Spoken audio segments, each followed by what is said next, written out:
Masih menumpuknya sampah di kawasan bekas tempat pembuangan sampah atau TPS di kawasan Kuripan dan Jalan Veteran masih menjadi catatan merah pemerintah Kota Banjarmasin.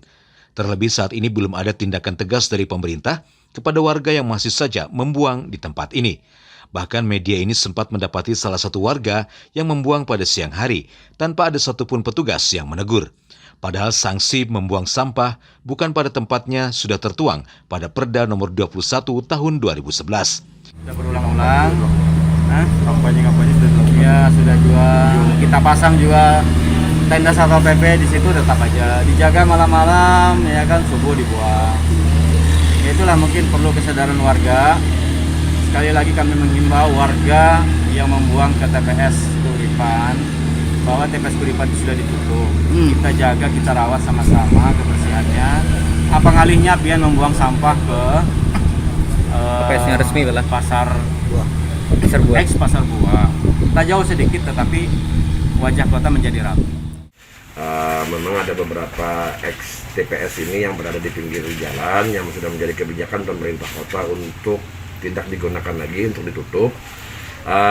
Nantinya ke depan dalam beberapa waktu, mungkin minggu depan atau minggu depannya lagi, kita akan coba lakukan pengawasan lebih intens.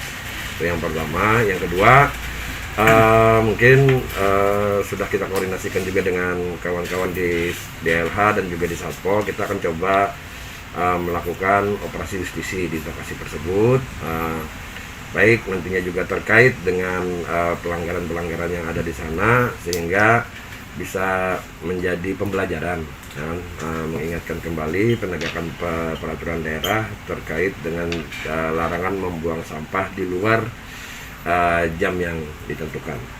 Ya, kita akan lakukan upaya tindak pidana ringan, supaya penegakan perda tadi salah satunya kan ada dua hal nih. Penegakan perda ini bisa dengan justisi maupun non justisial. Nanti kita coba. Non justisial sudah kita lakukan, mereka kita tegur, kadang-kadang kita bawa juga mereka membuat surat pernyataan, itu sudah dilakukan. Nah, nanti yang tahapan berikutnya adalah kita lakukan penindakan secara justisial. Tak hanya teguran, sanksi tindak pidana ringan atau tipiring akan diberikan kepada warga yang kedapatan membuang di lokasi ex TPS tersebut. Dari Banjarmasin, Alif Hidayatullah, Kalsel 1net.